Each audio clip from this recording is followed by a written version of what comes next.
Hola, ¿qué tal a todos? Bienvenidos a la transmisión del día de hoy, en donde hablaremos de identidad futbolera.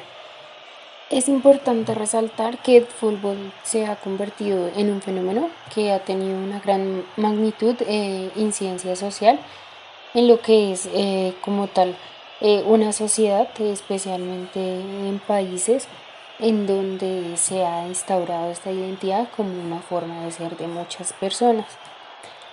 El fútbol es un fenómeno multidimensional que se encuentra lejos de poder ser analizado de una forma sencilla.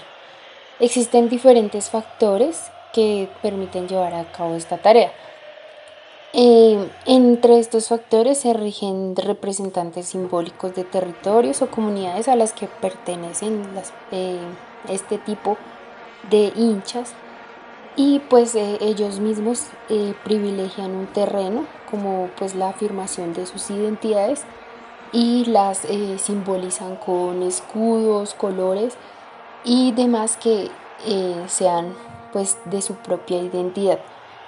El aficionado siempre está representado por un equipo o un club que se convierte en el principal embajador de una parte de los sentimientos y de la identidad de sus seguidores. Eh, a menudo esta identidad se define como una pelea o lucha entre diferentes identidades colectivas, ya sea por oposición de pensamiento, de colores o de los símbolos que los relacionan. Esto pues obviamente crea enfrentamientos entre clubes que trascienden a las rivalidades estrictamente deportivas. Especialmente estas rivalidades existen entre personas de la misma nacionalidad en una lucha aceptable y políticamente correcta. Por otro lado, también se puede surgir entre lo que son países. Es por ello que a continuación se hablarán de algunas de estas guerras causadas a partir de la identidad futbolera que ha causado grandes cambios en lo que es la sociedad actual. Continúa, Juan. Hola, pues gracias a mi compañera por darme la palabra. Eh, y pues la verdad me agrada mucho estar en este programa de radio. La vez pasada hablamos un poquito sobre música y hoy vengo a hablarles sobre un deporte que a la mayoría del mundo pues le fascina, que es el fútbol. Y hablar cómo el fútbol no es un tema simplemente deportivo, sino hablar de lo que el fútbol genera en, en las personas, ¿no? Cómo una persona se siente identificada por una camiseta, por un escudo, por una bandera, incluso por sus mismos jugadores, ¿no? Entonces hoy les quiero hablar sobre un derby que trasciende más de lo deportivo. Es el derby escocés que se llama The Old Firm. O sea, siempre que se encuentran, se llama The Old Firm. Que si no estoy mal significa como la vieja empresa, algo así. Bueno, este derby es entre el Celtic versus el Rangers. Mm, les comento un poco. Este no es un tema solo deportivo, sino que es una rivalidad que refleja a la sociedad escocesa, o más bien británica, en general en temas políticos, religiosos y sociales, creando una atmósfera en cada partido que bien podría hacernos creer que hemos cogido una máquina del tiempo para viajar un par de décadas atrás a la conflictiva Belfast. Bueno, ustedes se preguntarán qué pasó en la Belfast, ¿no? La Belfast fue bombardeada 3 veces durante la Segunda Guerra Mundial por bombarderos nazis. Eh, y bueno, entonces ustedes entenderán como la tensión que se genera en cada encuentro de estos dos equipos, ¿no? Y ustedes dirán, pero bueno, ¿y por qué se genera tal tensión? Y es que hay un conflicto entre católicos y protestantes. entre republicanos y monárquicos, entre pro-irlandeses y pro-británicos. Entonces les comento un poco. El Celtic, eh, un equipo pues, grande, la verdad. No sé si sabían, pero él ganó una Copa Europa. Y bueno, este equipo como que es más católico, como que apoya más a los republicanos, a los irlandeses. Está muy cogido así de la mano con estas como ideologías. Y el Rangers es más bien un equipo protestante, eh, monárquico y pro-británico. Entonces, cada vez que estos dos equipos se enfrentan, es una tensión muy, muy, muy, muy, muy, muy fuerte. Sabían que había una regla, o pues no una regla, pero, pero, o sea, se respetó desde, imagínense, eh, desde la Primera Guerra Mundial hasta, creo que fue hasta el 89, 1989, cuando el Rangers fichó a Johnson. Y este es un jugador escocés que fue el primer jugador católico en jugar en el Rangers. Como les decía, o sea, digamos que en el Celtic todos los jugadores eran católicos y en el Rangers todos eran protestantes. Y como que siempre se tenía esta ideología. Hasta que el Rangers fichó a Mo Johnson. Y, o sea, la pasó fatal este señor. Primero porque los del Celtic, o sea, se sintieron traicionados. Y segundo porque a los del Rangers no les gustó. O sea, no les gustó que llegara este jugador porque era católico. Y creo que él solo duró 2 temporadas porque pues no se aguantó. No se aguantó que toda Escocia lo odiara. Porque de verdad lo odiaron bastante. Y imagínense, esto duró desde la Primera Guerra Mundial hasta 1989 que se rompió como esa tradición. Que pues no era como una regla así declarada, pero pues ustedes saben que por imposiciones de algunos sectores radicales de la afición, pues no se hacía tal cosa.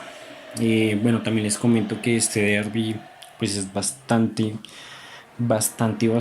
complicado. Y hubo una como, bueno, sucedió una cosa el 2 de enero de 1971. Esto pasó en el estadio del Rangers, si no estoy mal.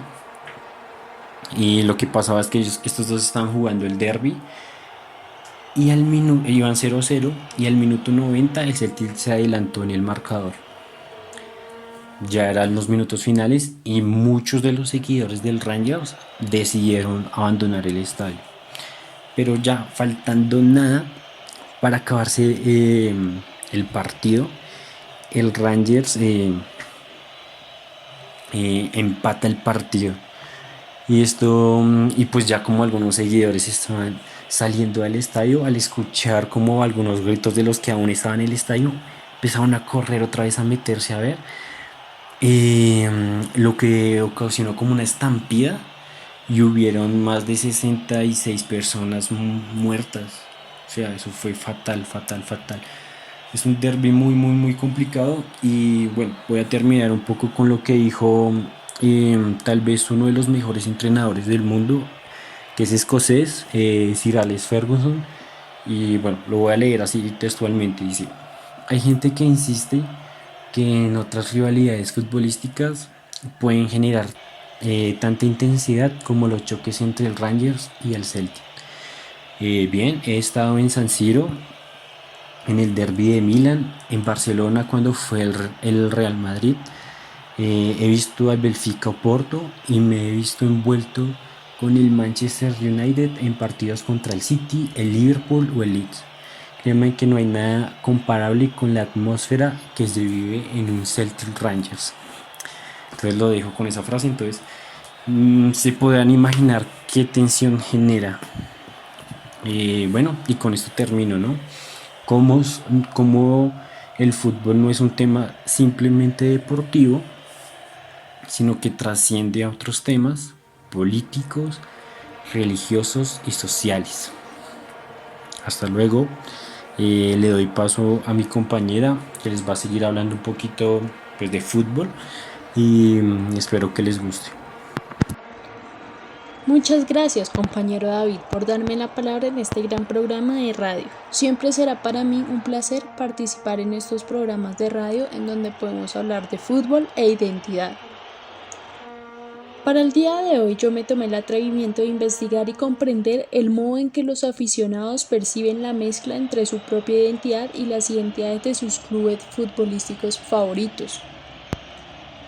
Generalmente muchos clubes alrededor del mundo se relacionan con una identidad dominante que refleja su historia y su base de apoyo, y por esta razón es que es tan complicado determinar de qué manera y en qué medida cada uno de los aficionados logran encajar en esta identidad.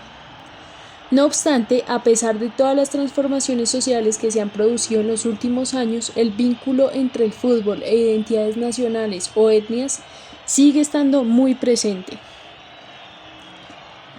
Tampoco se debe olvidar que esta omnipresencia y popularidad del fútbol, fundamentada en el terreno de las emociones y las identidades, es causa de la grandeza de este gran deporte. Además, es un medio flexible a través del cual podemos reforzar ciertas cuestiones ideológicas. Cabe destacar que las narrativas y los discursos en el deporte, especialmente este deporte que es el fútbol, son un importante reflejo de la vida social que hay detrás de esta razón, por lo cual su papel en la construcción de identidades colectivas ha hecho que a menudo la realidad sociopolítica se traslade a los estadios, por lo que hay dos elementos importantes que construyen la identidad colectiva. El primero de ellos, del que les quiero hablar, es el que nos permite diferenciarnos. Construyes una identidad cuando puedes diferenciarte del otro. El segundo es encontrar elementos en común dentro de esta identidad. Por ejemplo, el tipo de juego que tienen los jugadores en un campo de fútbol, pero también el reconocerse como parte de ese colectivo de los 11-12 jugadores que están en la cancha. Esto permite que un colectivo grande se pueda identificar. El fútbol es un deporte popular que es de fácil expansión, y otra característica del fútbol es que permite competir más allá de su proveniencia socioeconómica. Adicional a esto, quiero agregar otras dos características. El fútbol es un deporte de hombres en una sociedad patriarcal y está legitimado para ser el deporte rey, y eso dice mucho. La otra característica es que el fútbol es un negocio local que mueve mucho dinero. Estas características, que no son tan positivas, son importantes para entender por qué continúan alimentando la identidad nacional. En conclusión, podemos afirmar que el fútbol, entre otras muchas cosas, es una herramienta que puede ser útil para observar y entender los procesos que se desarrollan en la sociedad. Lastimosamente ya hemos llegado al final de nuestro programa. Gracias a todos nuestros oyentes por escucharnos. Gracias a mis compañeros Nayido y Juan David por compartir este espacio. Espero nos podamos reunir nuevamente para continuar este programa de radio, pues aún queda mucho por decir y otros deportes por analizar. Buenas noches.